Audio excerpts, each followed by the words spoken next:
herzlich willkommen. Da sind wir wieder, Martin Erdmann, im Gespräch mit Oliver Vogel, dem Autor dieses Buches über Erik Satie. Und wir waren im ersten Teil stehen geblieben bei der Phase von Satie am Montmartre, bei seinen Ausflügen in die Mystik, wenn man es mal so bezeichnen will.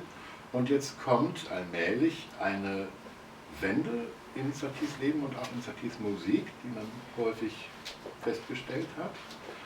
Denn Satie wendet sich auch ganz anderen Musiken zu, ganz anderen Quellen als vorher. Und es hat zu tun mit einer Geschichte, die wir das letzte Mal angedeutet haben, mit dem Stichwort, er fällt auf die Nase bzw. auf den Bauch. Und das hat zu tun mit einem Kritiker mit dem schönen französischen Namen Willy. Ja. Was hat es denn damit auf sich?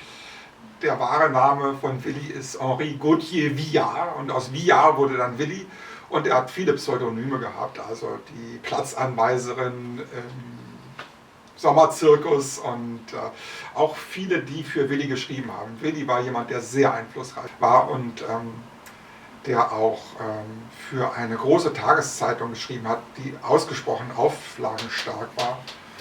Und ja, Satie hatte die Courage, sich mit ihm anzulegen, denn was Willy so schrieb, war im Grunde dilettantisch und von oben herab wurden Künstler abgekanzelt, die auch modernistisch waren.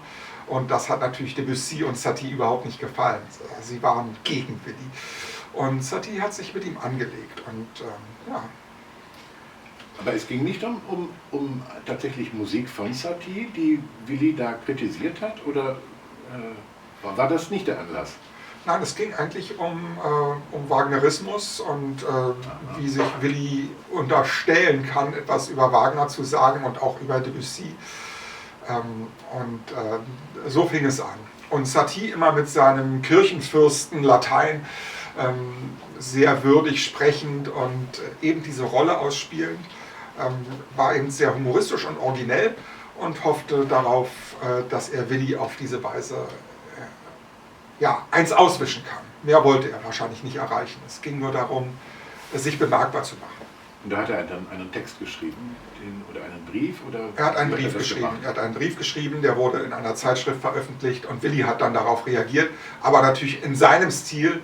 Und auch humoristisch. Im Grunde wurde Satie mit seinen eigenen Waffen geschlagen.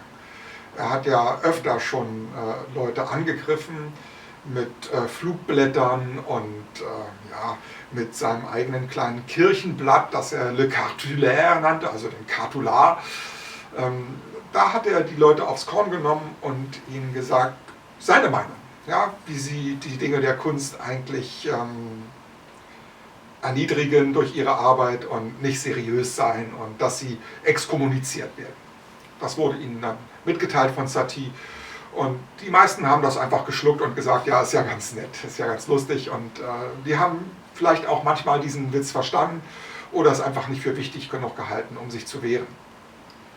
Willy hielt es für eine gute Gelegenheit, seinen Humor gegen den Humor von Satie auszuspielen und das konnte er auch und er hat es getan und er hat Satie in gewisser Weise, seinen Ruf hat er vernichtet und er hat auch seine Kollegen dazu angehalten, Satie durch den Kakao zu ziehen oder noch schlimmere Wörter.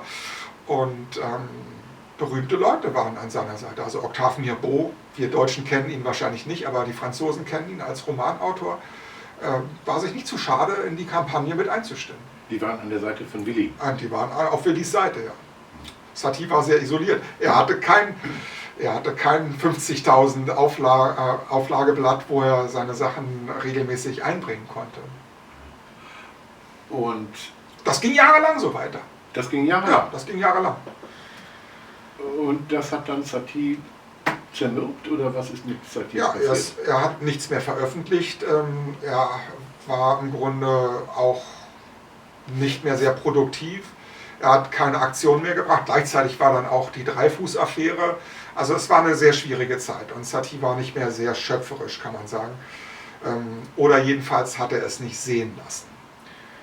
Und das ging dann in die Krisenzeit hinein, über die wir schon gesprochen haben, als Peleas dann zum Erfolg gekommen ist, zum internationalen Erfolg, die Oper von Debussy, wo eigentlich die Dinge, um die gestritten wurde, dann verwirklicht waren. Mit dieser Oper war dann wirklich festgestellt, es gibt diese symbolistische, impressionistische Musik und sie ist klassikfähig.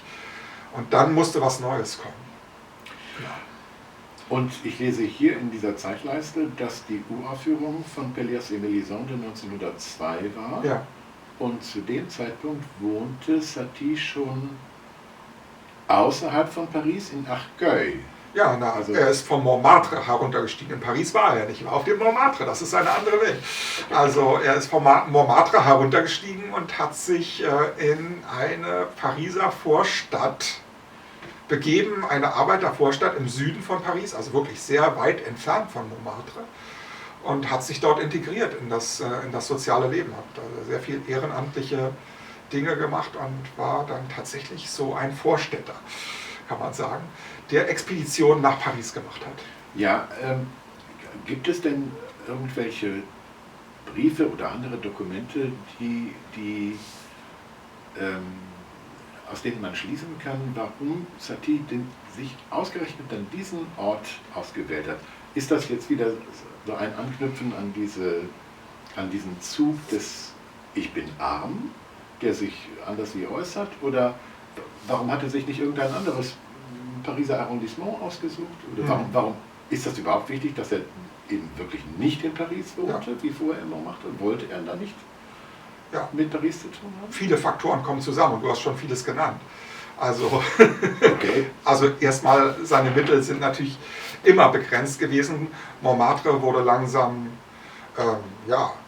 zu etwas anderem, zu einer Tourismusstätte, wo eben dann auch die Mieten teurer wurden, und er hat dann lange Zeit in einem ganz kleinen Souterrain gewohnt, auf vielleicht 6 Quadratmetern, sein sogenannter Wandschrank. Das hat er einige Monate ausgehalten und dann, mehr durch Zufall hat es ihn angeblich dorthin verschlagen in den Süden. Er hat viele Wanderungen gemacht mit seinen Freunden, aber auch alleine. Er ist viel zu Fuß unterwegs gewesen und hat das entdeckt und hat sich gesagt, schauen wir doch mal, ob man dieses Zimmer mieten kann und was es kostet. Und er hat dann nur noch ein Drittel von dem bezahlt, was er auf dem Montmartre bezahlen musste. Andererseits hat er eben auch den Niedergang dieser symbolistischen Kultur erlebt und hat dann aus der Distanz lieber agieren wollen. Und dieser Bezug auf das Mittelalter, das hat dann weder musikalisch noch in anderer Hinsicht irgendwie weiter funktioniert, oder hat er sich verbraucht, oder auch diese Kirche, Metropolitankirche, die taucht dann ja auch nicht mehr auf. Die alten Typen verschwinden. Das Mittelalter, der Arme und auch im Grunde der Kirchenfürst ist auch weg. Also all diese Typen verschwinden. Und auch der Mystiker. Satie ist vom Glauben abgefallen. Er hatte immer gehofft, dass er durch seine asketische Lebensweise und durch den Ernst, mit dem er seinen Beruf betreibt, irgendwann zum Erfolg kommen würde und dass seine Typen auch in den Konzerten der Hauptstadt gespielt werden würden. Einmal ist es passiert auf Betreiben von Debussy, und Satie war zu Tränen gerührt, dass seine Musik dann in der Hauptstadt endlich auch einmal gespielt wird. Es war die Gymnopädie in der Instrumentation von Debussy. Also wir können festhalten, das war sozusagen diese verschiedenen Projekte, die Satie verfolgt hat, waren, ich sag's mal, gescheitert. Ja. Und es war ihm wirklich ernst, denn ich möchte ab und zu noch darauf zurückkommen, auf diese Geschichte mit der Ironie und dem Ernst. Es war ihm wirklich ernst mit dem, was er bis dahin wollte, trotz allen Phonismus. Und er hat aber gesehen, es ist nicht möglich, und jetzt mache ich etwas anderes. Er hat sich auf die Suche begeben. Er hat nicht sofort gesagt, ich mache jetzt das. Das war ihm nicht klar. Er war lange tatsächlich im Ungewissen, wie es mit ihm weitergehen soll. Und er hat ja dann ein Kontrapunktstudium angefangen, was schon auch als Verzweiflungstat gesehen wurde von vielen. Ja, das ist auch noch eine sehr interessante Wende, aber vorher kommen ja noch diese Chansons, die er geschrieben hat für etwas, was man im Deutschen auch häufiger Kabarett nennt, aber das ist nicht das Gleiche, wie Kabarett jedenfalls heute verstanden wird. Und es ist vielleicht auch nicht das Gleiche, wie Kabarett damals in, sagen wir mal, Berlin verstanden wurde. Ja. Also, was ist denn das? Also, da gibt es dieses Stichwort Café-Konzert, Music Hall und so weiter. Genau, du sagst die richtigen Stichworte. Also man muss es ganz grundsätzlich unterscheiden von der Kabarettkultur von Montmartre. Montmartre ist eine Off-Kultur gewesen, keine Popularkultur. Es war nicht für jedermann. Und das Konzertcafé, wo man hingehen konnte und ein Getränk bestellen musste, aber dann eben auch das Entertainment geboten bekam. Das war Popularkultur und das war eine sehr stark wachsende Macht, kann man sagen, wo auch das einfache Volk die öffentlichen Räume so langsam eroberte. Die nächste Stufe war dann die Music Hall, wo das Ganze einen Schliff bekam, wo die Programme durchstrukturiert waren, wo es ein Orchester mit fester Besetzung gab, wo die Musik einfach stärker kultiviert war, muss man auch sagen, und wo man Eintritt bezahlen musste. Und das sind alles Erfolgsmodelle und Satie hat das mit großem Vergnügen beobachtet. Er hatte keine Berührungsängste mit der Populärmusik, denn sein Vater hat ja einen kleinen Verlag betrieben, wo auch solche Stücke veröffentlicht wurden. Das boomte und Satie war interessiert daran, was sich da eignet. Ja, auch was dort verhandelt wurde. Die Texte dieser Lieder sind nicht immer harmlos gewesen. Ja, also da ging es dann auch um Alkoholismus und das Frauenbild und diese Dinge wurden besungen. Und das sind die Lieder, die man zum Teil heute ja auch häufig hört, also Tendrement und Je te veux, die gehören in diese Ja, und Satie hat erstmal nur das erkundet mit seinen Freunden, die haben das erforscht, kann man fast sagen, und auch mitgelebt und mitgetragen, aber Satie war da nie aktiv. Und es hat viele Jahre gedauert, bis er auf Betreiben eines alten Chanois-Kumpanen, nämlich Vincent Tispar, ein Humorist und ein singender Humorist, dass er diesen Schritt gemacht hat, als Klavierbegleiter in einem, wie soll man sagen, Montmartre-nostalgischen Ambiente dann mit Vincent Tispar zusammen aufzutreten. Da hat er eingewilligt und es war für ihn ein schwerer Schritt.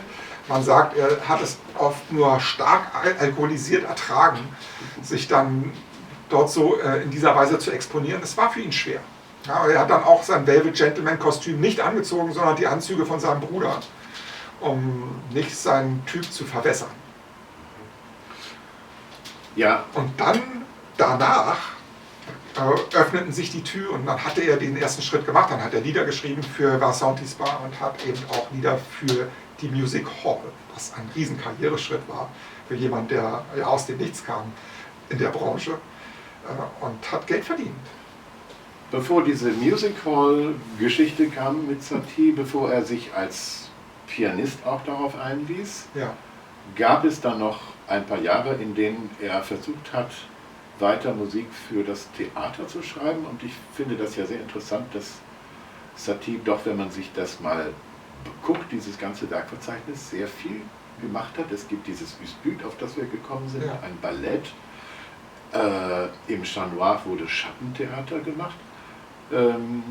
Es gibt auch später noch, da kommen wir dann vielleicht noch zu, eine Operette sogar, die es heute angeblich nicht mehr gibt. Das ist so eine Aktivität bei Satie, die ich auch immer etwas unterbelichtet gefunden habe. Ja. Was hat es denn damit auf sich in dieser Zeit, in der er dann nicht mehr, in der er vom Montmartre herunterkam, wie du sagst? Ja, auch bevor er schon herunterstieg, bevor er vom Montmartre herunterstieg, war eigentlich seine Berufsperspektive, Theatermusiker zu sein. Dort konnte man Geld verdienen. In den Theaterproduktionen, wenn die erstmal liefen und womöglich Erfolg hatten und an anderen Spielstätten auch gespielt werden sollten, dann konnte man als Komponist Geld verdienen. Und deswegen hat er immer mit seinen Chanois-Freunden, mit dieser Gang, kann man fast sagen, von alten Chanois-Künstlern versucht, so etwas wie eine populäre Operette auf die Beine zu stellen oder Theaterstücke mit Musikbegleitung. immer hat er versucht, hier einen Fuß in den Spielbetrieb in Paris zu bekommen. Da ging es schon da wurde über Montmartre hinausgedacht. Und das war natürlich ein heiß umkämpftes Terrain, weil viele Komponisten waren schon da in dieser Branche. Und eine Volksoperette zu machen, ist ein großes und hehres Ziel. Aber andere hatten den Plan auch. Und ja, man brauchte auf jeden Fall sehr viel Unterstützung dafür und das ist gescheitert damals. Was ist denn von Stücken oder Entwürfen vielleicht sogar nur aus dieser Zeit übrig geblieben von Satie? Ja, eigentlich nur Schnipsel und Fragmente. Es gibt von Jack in the Box ein paar Aktvorspiele. Es gibt Geneviève de Brabant, auch fragmentarisch nur. La Mort de Monsieur Mouche. Also es gibt viele Theaterprojekte, von denen wir nur wenig wissen. Geneviève de Brabant war für Marionetten, nicht? Es ist in dem Libretto, das von seinem alten Freund Patrice Contamine de Latour geschrieben wurde, davon die Rede, dass wir Puppen nur aus Pappe seien. Also das weist sehr stark darauf hin, dass es ein Figurentheater im Stil vom Schattentheater war. Genau, wir sind die Masse, die man immer im dritten Akt auffährt oder so. Ja, aus Karton gemacht. Ja, die Defilés, das waren dann oft reingeschobene Sachen. Okay, also ich fasse zusammen, es gab einige Projekte, die nicht sehr weit gekommen sind. Eins hat funktioniert. So ein kleiner Sketch von vielleicht Viertelstunde Dauer. Ja. Das war ein Erfolg und wurde rumgereicht in Montmartre, wurde es nicht gespielt, aber in Paris und dann auch Monte Carlo. Also sogar im Ausland und ja, die Leute mochten das. Heute verschollen. Was war das? Wie hieß das Ding? Das hieß Pouce l'Amour und es gab auch einen Also zweiten in Monte Carlo, hatte man Pouce l'Amour, fand man irgendwie zweideutig, hatte man einen... Was heißt das Pouce l'Amour? Also eigentlich drückt die Liebe, nicht? Ja, man kann es auf vielerlei Weise interpretieren. Also so Liebesdruck und Liebesstoß, also Pousser heißt auch stoßen, schwer zu sagen. Ja, also es ist, man kann es in meinem Buch nachlesen, worum es da geht. Man kann es nur aus Zeitungsnotizen dann erschließen. Und das ist dann auch aufgeführt worden? Das ist viel aufgeführt worden, ja. Aber unter anderem Titel? Ja, Pouce l'Amour in Monte Carlo unter anderem Titel, weil man Pouce l'Amour zu schlüpfrig fand. Es war zweideutig, man hat dann einen anderen Titel gefunden für Monte Carlo. Und hier hat Satie dann wirklich Geld verdient. Wie kommt es, dass man von einer Operette, die dann auch noch erfolgreich war, und in Monte Carlo, das klingt so schön, ja, dass man davon nichts mehr übrig hat? Es ist keine Operette gewesen, es war wirklich nur so ein kleines Einlagestück, ein Sketch nennt man das. Und das ist kurz und lustig und es wird ein bisschen getanzt und ein bisschen gesungen, aber dann ist es vorbei. Es ist so wie ein Einakter. Tja, gut. Verpufft. Ja, wie das am Theater manchmal so geht. Auch mit Musiktheater. Okay, jetzt hast du auch schon erwähnt, dass er dann zur Schola Cantorum ging. Ja. Und da müssen wir jetzt natürlich auch drauf kommen. Das heißt ja, wenn ich mich recht entsinne, Schule der Sänger, nicht wahr? Ja. Das ist ein alter lateinischer Ausdruck oder jedenfalls neulateinischer Ausdruck. Schola Cantorum ist sehr alt. Was kann man sich denn darunter vorstellen?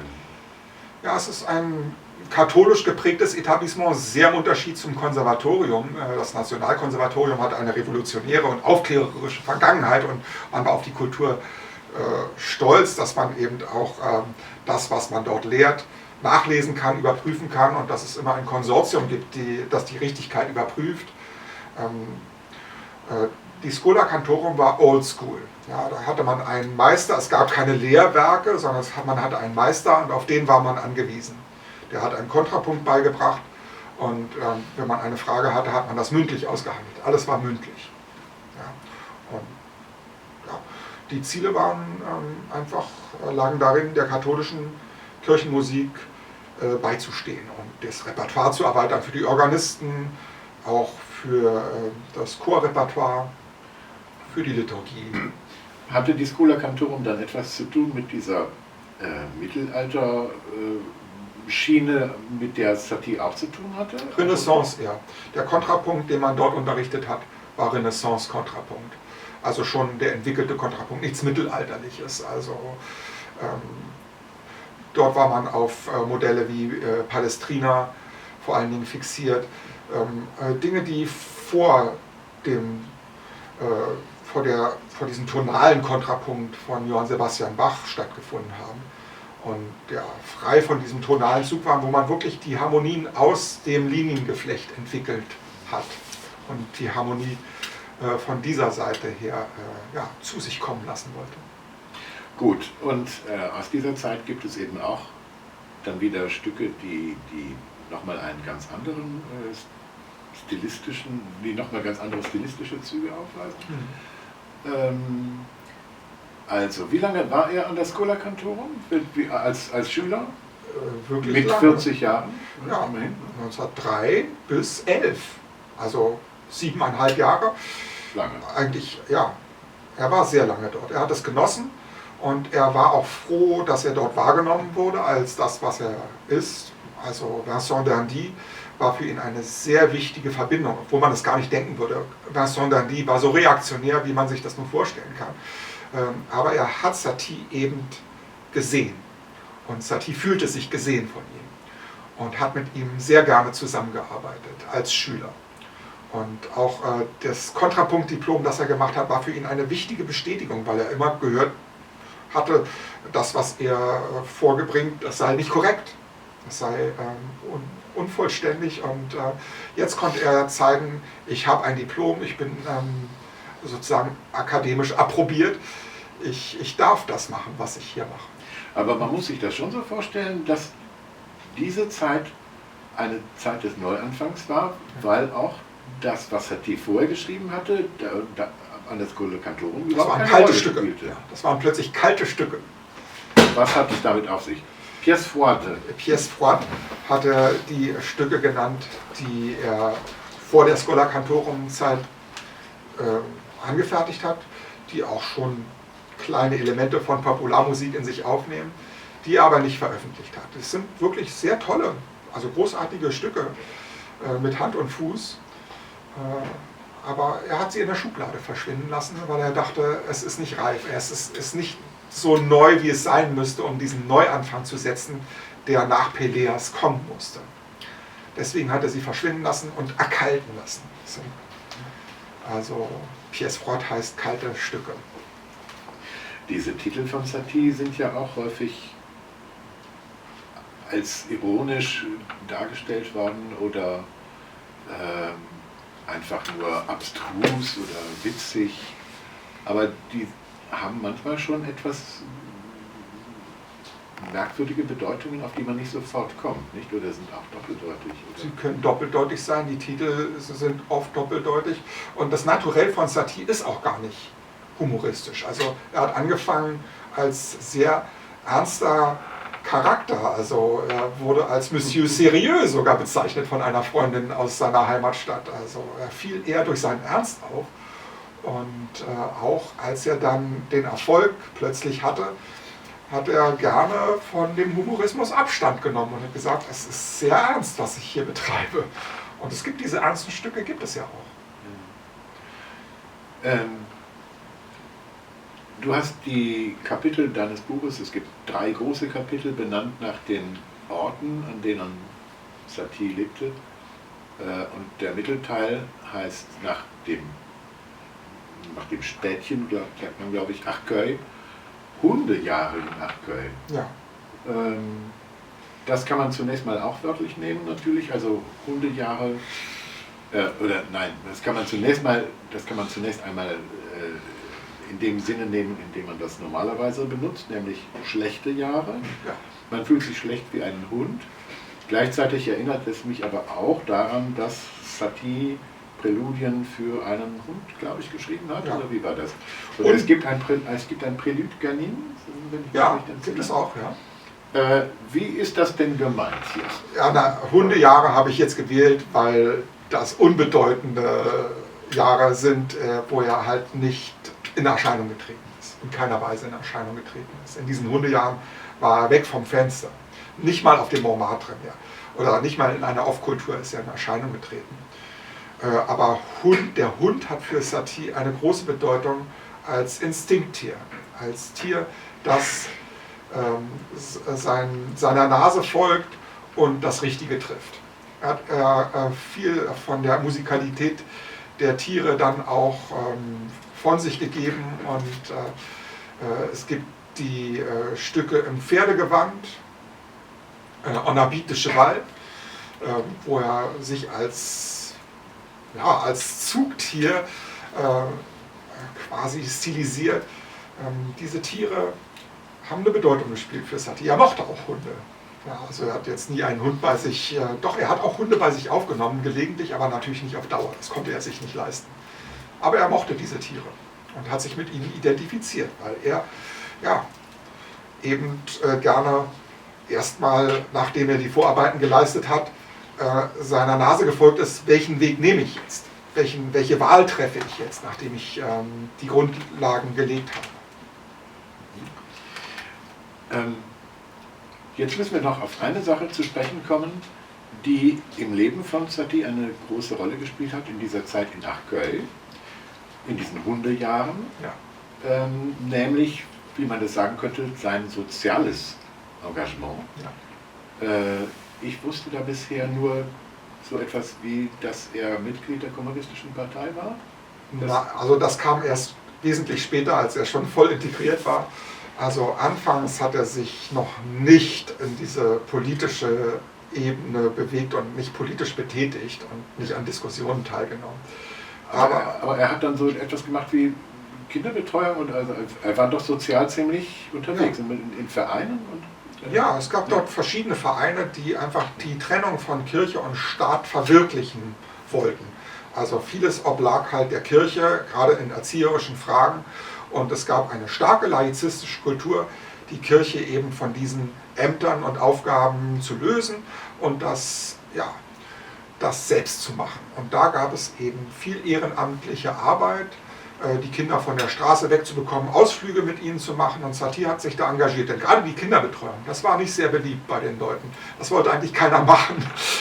Also er ist da eingesprungen, er hat gerne mit Kindern auch zusammengearbeitet, hat sowas wie musikalische Grundkurse angeboten und er hat den Chor geleitet, er hat für Feste auch die Amateure dort organisiert und hat zum musikalischen Leben beigesteuert und hat dann auch einen Orden angehängt bekommen für seine beispielhafte und selbstlose Art, sich da zu engagieren.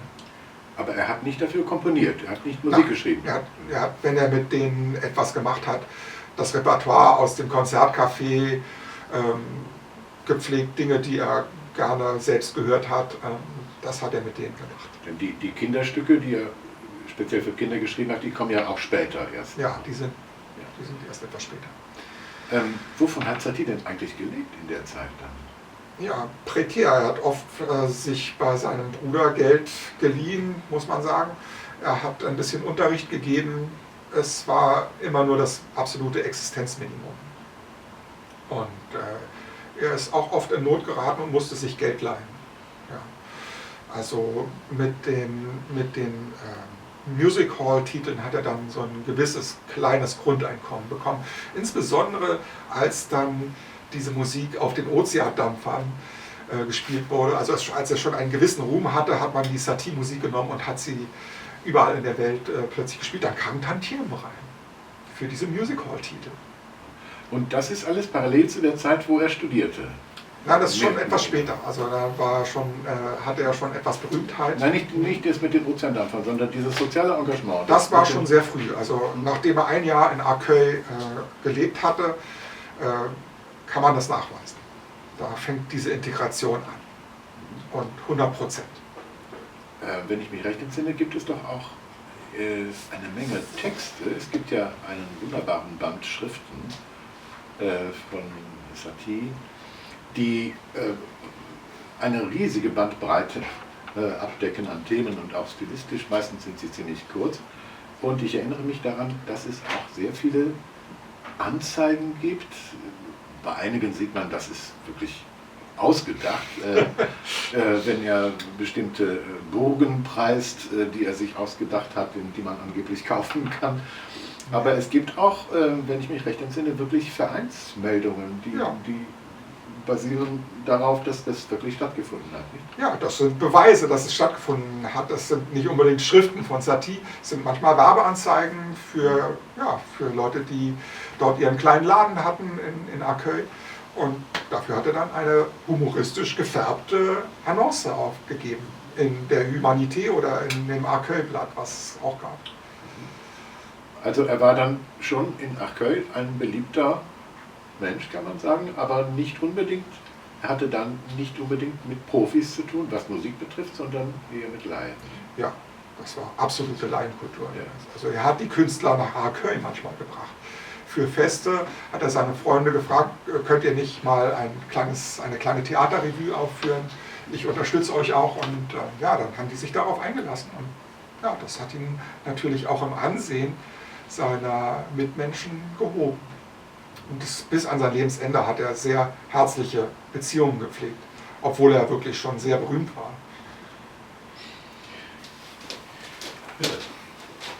Diese Zeit in Arcueil, diese Hundejahre, wie du sie nennst, hast du hier auch als ruhmlose Zwischenzeit bezeichnet. Nach dieser ruhmlosen Zeit ging es ja mit Saties Ruhm dann doch wieder etwas aufwärts. Steil sogar. Und damit hat Maurice Ravel zu tun. Das wäre jetzt die eine Frage, die ich stellen wollte. Was hatte Ravel damit zu tun? Das war mir auch ziemlich neu. Und ist das jetzt verbunden mit einer neuen Art zu komponieren oder kommt die erst später? Und es gibt ja etwas, was du neue Manier genannt hast. Ja. Diese beiden Sachen wären jetzt...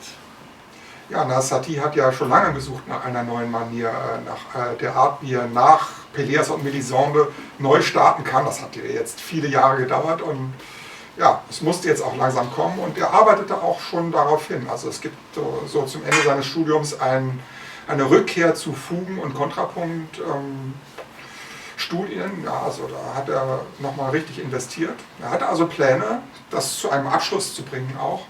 Aber was plötzlich passierte, ist eben, dass Maurice Ravel sich seiner Jugendjahre erinnerte und dass Satie da eine Rolle gespielt hatte. Und er brachte Satie gewissermaßen als alternative Vaterfigur des Impressionismus in Stellung, startete eine Kampagne auch mit einer Musikgesellschaft im Rücken, mit der Internationalen Musikgesellschaft, die in Konkurrenz zur nationalen Musikgesellschaft stand. Also er konnte sich da profilieren mit Satie und auch das Gewicht, das Debussy hatte im Musikleben, relativieren. Das waren so die beiden Punkte, die ihn interessiert haben dabei. Und für Satie ist es der Moment, wo er tatsächlich dann mit diesem Rückenwind dieser Kampagne auch im Musikleben wieder in Erscheinung treten konnte, auf nationaler Ebene. Das war ja vorher gar nicht der Fall in Montmartre. Das waren halt diese Hallodris dort, also das ist diese Off-Kultur gewesen. Das wurde national gar nicht wahrgenommen. Aber was jetzt passierte, hatte nationales Gewicht. Da möchte ich dann mal einhaken. Also Debussy war ja ein national doch sehr anerkannter Komponist. Ja, Claude de France. Claude de France. Gut. Ravel war ja nun auch nicht gerade besonders unbekannt, aber ich frage mich, warum hat Ravel diese Kampagne gestartet? War das jetzt so reiner Altruismus oder? Ja, ich habe schon gesagt, es war nicht ganz altruistisch. Es war nicht ganz altruistisch, aber für Satie war es natürlich toll. Und auch Debussy hat gedacht, ja, jetzt geschieht meinem Freund endlich einmal Gerechtigkeit. Er hat erst später gemerkt, dass es eigentlich auch den Aspekt hatte, dass sein Ruhm ein bisschen angegraben wird dabei. Und dass man sagt, diese Akkorde, die hat doch eigentlich Satie erfunden, diese Notenakkorde. Eigentlich ein sehr naives Diskussionsniveau, aber auf dieser Ebene funktioniert eben manchmal die Musiköffentlichkeit. Und Debussy war dann auch verletzt und die Freundschaft zwischen Satie und Debussy, sie hatte plötzlich diese Spannung und die beiden haben sich dann wieder versöhnt natürlich und das konnte aufgeklärt werden. Aber es war viel Eitelkeit mit dabei und ja, viel verletzter Stolz. Ravel hat das sicherlich nicht so gewollt, aber für ihn war das auch praktisch, dass es eben dieses Gegengewicht gab, dieses plötzliche neue Licht in der Geschichte der französischen Musik. Und diese neue Manier von Satie, die hat dann auch ihren Weg gefunden in die Konzertsäle? Das kam noch ein bisschen später. Erst hat Satie versucht, seine kontrapunktischen Studien zu einem Paket zu schnüren und ein Schola Cantorum-Werk sozusagen abzuliefern. Und das hieß Im Pferdegewand. Es waren zwei Paare von Choral und Fuge. Und da geht es natürlich sehr kontrapunktisch zu. Und das klingt aber nicht akademisch, sondern Satie hat das im Grunde gemacht, wie auch schon andere Komponisten vor ihm, dass er die Fuge so ein bisschen poetisch aufgewertet hat und sagt, das ist eine Papierfuge oder das ist eine Litaneifuge. Und er hat die so ein bisschen mit seinen Charaktermerkmalen bestückt. Und auch die Choräle sind sehr charakteristisch. Also er wollte mit diesem Werk tatsächlich, er hat es als Orchesterwerk aufbereitet und wollte, dass es im Konzert gespielt wurde. Und da hat Ravel Nein gesagt, interessiert mich nicht. Und da er in dieser Société Internationale, die seine Gesellschaft war, viel Einfluss hatte, wurde das auch nicht gespielt. Satie hat andere Wege gesucht. Andere Dirigenten haben dann auch gesagt, ja, wir wissen nicht, ob das ernst gemeint ist oder im Scherz, denn es sind kleine Stücke. Und sie passen nicht zu der Tradition der Schola Cantorum. Das ist nicht César Franck oder die Dimensionen, die Vincent Dandy einem solchen Werk gegeben hätte. Das wird dieser Tradition gar nicht gerecht. Und ja, man hatte immer die Befürchtung, dass man auf den Arm genommen wird. Nicht zu Unrecht. Da könnte man vielleicht dann doch noch ein bisschen etwas sagen. Also wir haben ja jetzt über die Schola Cantorum, wir haben jetzt die Schola Cantorum kennengelernt im Zusammenhang mit Satie und seinen Studien. Gibt es dann noch andere so berühmte Komponistennamen, die sich mit dieser Institution verbinden? Oder mit diesem Stil zu komponieren? Ja. Wenn man gesagt hat, Satie ist jetzt ein bisschen klein, aber... Richtig berühmt nicht. Also die Ropart zum Beispiel, also wer kennt den in Deutschland? Also es sind sicherlich Komponisten, die in der zweiten Linie stehen, die sehr tolle Komponisten sind. Gibt es in Deutschland ja auch. Also Kontrapunktisten, die großartig diese Kunst beherrschen und schöne Musik machen, aber nicht wahrgenommen werden. Okay. Gut. So, wir nähern uns jetzt dem nächsten großen Umzug von Satie. Wir nähern uns dem Ersten Weltkrieg und diesen merkwürdigen Klavierzyklen, die aber sehr berühmt geworden sind, unter anderem, weil sie zu den Noten noch etliche Texte haben, die manchmal während der Aufführung laut gesprochen werden, manchmal auch nicht. Womit wollen wir da anfangen? Was kam zuerst? Ich kann vielleicht einfach erstmal etwas zu dieser neuen Manier sagen. Gut. Denn das ist ja eine Sache, auf die man schon lange gewartet hat oder auf die Satie lange vorbereitet hat. Und jetzt war er gewissermaßen auch dazu gezwungen, das vorzubringen. Denn mit seinen kontrapunktischen Stücken ist er abgeblitzt und jetzt musste irgendetwas kommen. Er musste jetzt tatsächlich seine neue Manier präsentieren. Er hat ein paar Stücke vorbereitet. Die schlaffen Präludien für einen Hund, die hat er dem Verleger angeboten und es war auch schon in Verhandlung. Aber dann gab es einen Moment der Besinnung, wo er gesagt hat, diese Stücke möchte ich so doch nicht machen. Und es gab dann einen Briefwechsel, wo er gesagt hat, ja, ich habe diese Stücke vernichtet. Und 4 Tage später ist ein weiteres Stück, ein weiteres schlaffes Präludium für einen Hund signiert und datiert. 4 Tage später hat er die wahrhaft schlaffen Präludien für einen Hund dann aufgebracht.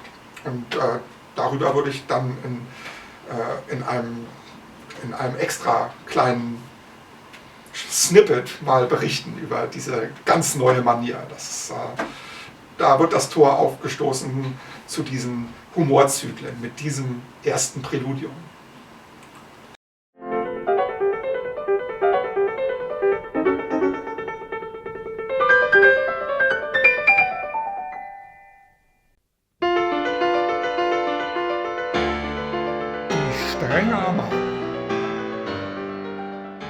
Die strenge Ermahnung von Erik Satie, was der Titel andeutet, wird sogleich hörbar. Ein autoritärer Bass muss sich gegen ein tierisches Gewusel behaupten. Nicht umsonst ist das Stück der Eingang zu einer Sammlung, die einem Hund gewidmet ist. Dem Véritable Prélude Flasque pour un Chien. Als Eingangsstück der Sammlung ist die strenge Ermahnung zugleich auch die Eingangspforte zu einer neuen Manier des Komponisten, einem Neuanfang, einem gewichtigen, nachdem er gehörige Zeit gesucht hatte. Mit ihr brach er ein langes Schweigen. Er hatte 16 Jahre keine neuen Werke veröffentlicht. Wieso war Satie verstummt? 3 Gründe. Der erste war sein zerstörter Ruf. In seiner Eigenschaft als Gründer und Sprecher der Metropolitankirche der Künste hatte er im priesterlichen Ton viele namhafte Kulturschaffende getadelt und exkommuniziert. Einer der Gemaßregelten ließ sich diesen Scherz nicht gefallen und schlug zurück. Es war Willy, der mächtige Kritiker, alias Henri Gauthier-Villard. Es kam zu einer öffentlich ausgetragenen Polemik. Satie unterlag, Willy obsiegte. Mit seiner publizistischen Übermacht, mit seinem Netzwerk und mit beißender Satire stopfte er dem Komponisten sein freches Mundwerk und drückte ihm die Metropolitankirche der Künste zurück in den Hals. Die Beschimpfungen und Verleumdungen dauerten über Jahre an. Der zweite Grund war der Erfolg seines Mitstreiters Claude Debussy. Dessen Oper Pelléas und Mélisande hatte 1902 Premiere. Der große Erfolg dieser Oper verschaffte dem gemeinsamen Ziel der beiden Freunde internationale Geltung und Anerkennung. Beide hatten, jeder auf seine Weise, versucht, dem autoritären Zug der wagneristischen Musik entgegenzuarbeiten. Ihr Thema war das freie Spiel auch für sich selbst reizvoller Klänge. Beide wollten ohne die großen tonalen Herrschaftsbereiche und selbst ohne die kleinen tyrannischen Zwischendominanten auskommen, ohne all jenes Sauerkraut, das überall den Geschmack der feineren Zutaten zunichte macht. Mit Pelléas wurde der Impressionismus auch in der Musik zu einem gültigen und klassikfähigen Rezept. Eine Etappe war genommen. Satie sprach zu sich selbst: Das Ziel ist erreicht. Etwas anderes muss her. Oder ich bin verloren. Doch dieses andere, es wollte sich nicht zeigen. Woher sollte es auch kommen? Vielleicht helfen ja kontrapunktische Studien. Dieser Einfall führte zur dritten Verlängerung des Zögerns. Lange Jahre studierte er Fugenkünste an der Schola Cantorum. Weitere lange Jahre folgten, in denen er ebenfalls an der Schola Cantorum dem Unterricht des Schuloberhaupts Vincent d'Indy folgte. Doch plötzlich klopfte die Welt bei ihm an. Man erinnerte sich seiner wagemutigen Vorstöße. Die alten Sachen, die er in seiner Jugend geschrieben hatte, eroberten die Konzertsäle. Auch all jene Stücke, die sang- und klanglos in Saties Schublade verschwunden waren, kamen wieder zum Vorschein. Die Lieder zum Davonrennen,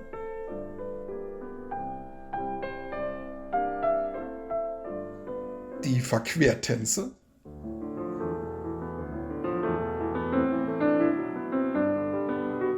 und die Birnenstücke. Jetzt wollte man sogar weitere Wagnisse von ihm hören. Was war los mit diesem Neuerer von einst? Wie innovativ war er wirklich? Was kochte er im Jetzt und Heute aus? Satie zeigte zuerst ein paar kontrapunktische Stücke vor, Ergebnisse seines zweiten Studiums.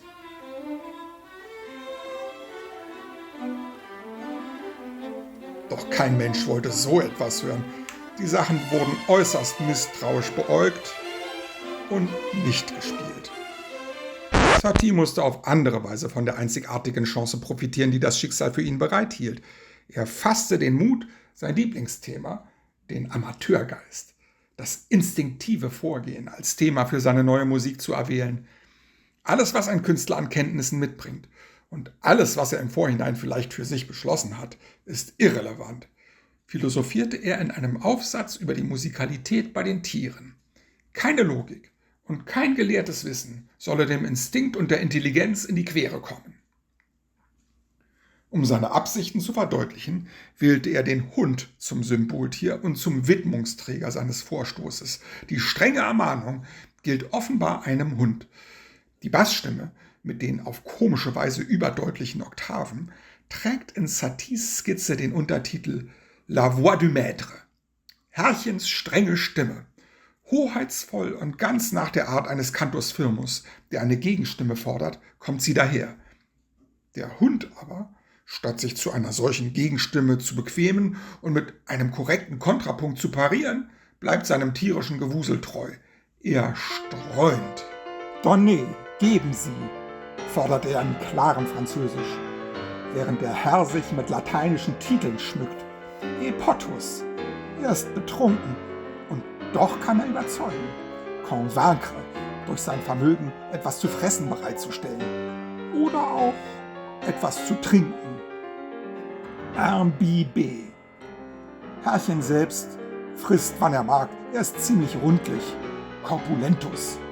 Dem Charakter nach ist er Ceremoniosus und meint gar als Pädagogus einen besseren Hund aus ihm zu machen. Doch am Ende kann er dem Tier nur mit einem Machtwort en force Einhalt gebieten. Hinter den mächtigen Bässen und dem lateinisch gelehrten Harnisch wirkt letztendlich doch nur eine trunkene, verfettete und rechthaberische Wirklichkeit. Bereits als Jugendlicher war er solchen Forderungen instinktiv ausgewichen, und auch in den kommenden Jahren wird er wieder seiner Nase folgen. Seine neue Wahrhaftigkeit lag offenbar außerhalb des behaglichen Geheges der Schola Cantorum, das er mit der strengen Ermahnung nach 8 Jahren Unterricht ein für allemal verließ.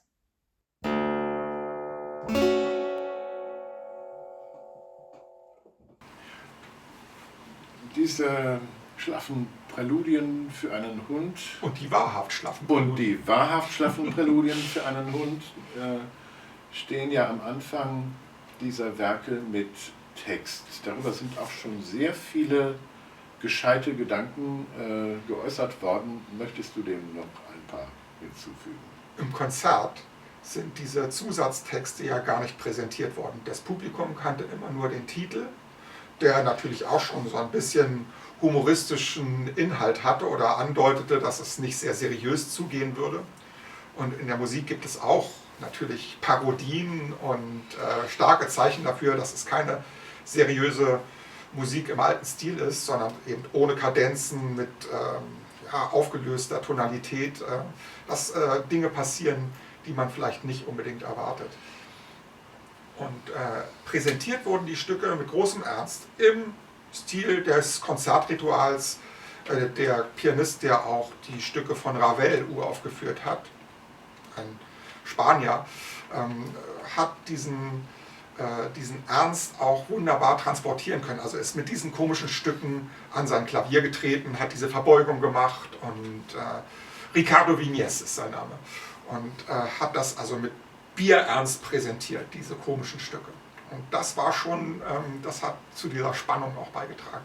Die Texte, die darin sind, die kleinen Storys, die Spielanweisungen und so, das ist etwas, was den Verkauf gesteigert hat, weil die Leute als Insider darüber sprechen wollten, auch über diese Parodietechnik, über ihr klassisches Erbe, das ja auch durch den Kakao gezogen wurde. Also zum Beispiel der berühmte Trauermarsch von Chopin wurde plötzlich angestimmt, wenn ein melancholisches Meeresvolk sich zusammenfindet, um gemeinsam zu trauern. Da wird es wird bagatellisiert, banalisiert und verwässert, kann man sogar sagen, dieser Trauermarsch. Und das ist urkomisch. Also das heißt dann doch, dass diese Texte für ein bestimmtes Publikum eine ähnliche Funktion hatten wie diese Zitate und Anspielungen oder umgekehrt. Ja. Beides zielte darauf, dass ein Publikum, was nicht nur das im Konzert hören wollte, sondern auch dann gewohnt war, näher nachzugucken oder Noten mitzulesen, dass die dann auch noch diese merkwürdigen Texte bekamen. Das war sozusagen die Ebene für die... Ja, es ist eine Bonusebene, ja, kann man sagen. Genau, eine Bonusebene. Ja, also das muss auf dem heimischen Klavier auch landen, damit man eben noch tiefer in diese Sache eindringen kann. Und die Sachen sind vielschichtig. Man kann also durch weiteres Nachdenken auch immer noch tiefer hineingelangen. Und ich selbst erlebe das auch immer wieder, dass mir noch Dinge aufgehen. Also es ist wie beim Asterix-Heft, wo man dann merkt, da ist noch eine Zusatzebene. Ja, also das ist... Sehr schöner Vergleich. Ja. Eric de Gallia. Ja, das bringt mich aber auch noch zu der Frage, was macht man denn heute? Oder was würdest du sagen, wenn du, sagen wir mal, ein oder zwei Konzerte kuratieren müsstest mit Musik von Satie, vielleicht auch noch anderen Komponisten dazu, aber wo du genau auf dieses Problem stößt, also ich nenne es jetzt mal ein Problem, mit diesen Texten. Was macht man denn da? Wenn man, nehmen wir diese Veritable Prélude Flasque zum Beispiel, ja, oder Embryon desséché, da müsste man ja auch noch mittlerweile eine Triggerwarnung fortsetzen, schon vor diesem Titel. Vertrocknete Embryonen, ja, bitteschön. Das wir haben Riesendiskussionen um Stammzellenforschung und Embryonen, also das ist nochmal eine zusätzliche. Ich würde es anmoderieren natürlich. Ja, ich würde es anmoderieren und die Stücke als Konzertstücke präsentieren. Denn auch damals, ich weiß nicht, ob es die Allgemeinheit war, aber viele Musikkenner haben gesagt, diese Stücke haben Substanz und sie wollen als Musik gehört werden. Ja, nicht die geringsten Kritiker haben das gesagt und ich sehe es auch so, dass die Musik, wenn es jetzt nicht wirklich nur einfach Parodien sind, dass viele Stücke als Komposition wertvoll sind und den genauen Blick und das genaue Zuhören einfordern. Ja, das ganz bestimmt. Und was ist mit Obertiteln zum Beispiel? Wäre das eine Möglichkeit oder lenkt das zu sehr ab von der Musik? Also man muss ja Entscheidungen treffen. Ich würde sagen, nein. Nein, das gehört nicht dahin, denn der Meister selbst hat es gesagt, wer immer das tut, zieht sich seinen Zorn zu. Und das möchte man nicht. Ja, das sollte man dann doch ernst nehmen. Ja. Also das ist ein gutes Beispiel so für eine Sentenz von Satie, wo man denkt, aha, ja, also man soll das nicht sprechen, okay, aber dann kommt noch dieses, sonst kriegt ihr meinen gerechten Zorn. Das ist ja dann doch merkwürdig und bringt viele Leute dazu, sagen, ach so, ja, wenn der jetzt so kommt hier, ja, da ist aber dann doch nicht so ganz ernst gemeint. Aber dann machen wir es erst recht, ja. Gut, dann erst recht. Ja. Okay, so, diese Zyklen, wie du hier schreibst, sind ja bis auf das allererste, das war aber auch noch nicht Veritable, sind alle Triptycha, das heißt, es sind alle drei Nummern. Ja. Und es sind genau 12 an der Zahl innerhalb eines sehr überschaubaren Zeitrahmens geschrieben, wovon 3, wenn ich mich recht entsinne, also 3 mal 3 Stücke speziell mit Kindersujets sind. Ja, richtig. Ich könnte jetzt auch sagen für Kinder, kann man sich jetzt noch darüber unterhalten, ob das stimmt oder nicht. Und die anderen 9 nicht. Hat das irgendwas mit, also Satie hatte ja doch, wie viele Komponisten, eine Vorliebe für Zahlen. Hat das irgendeine Bedeutung, dass da 12 sind und 3 und immer wieder 3 und ist das in dem Rahmen irgendwie interessant oder? Dazu hat noch keiner etwas herausgefunden und ich muss zugeben, mich interessieren diese Zahlenfragen gar nicht so sehr, ob jetzt die Vexation 840 oder 839 mal gespielt werden, ist mir persönlich egal. Ich bin da kein Pedant und ich habe nicht gesehen, dass diese Zahlenmystik auf irgendeine Weise evident und signifikant ist. Da kann ich nichts zu beitragen zu dieser Frage. Gut, dann stellen wir fest, dass wir in der Frage der Zahlenmystik oder wie wir es nennen wollen, hier und heute nicht weiterkommen. Dafür werden wir das nächste Mal etwas erfahren über die späten Theatersachen, Bühnensachen, Ballette und den Umzug nach Montparnasse. Wunderbar. Tschüss.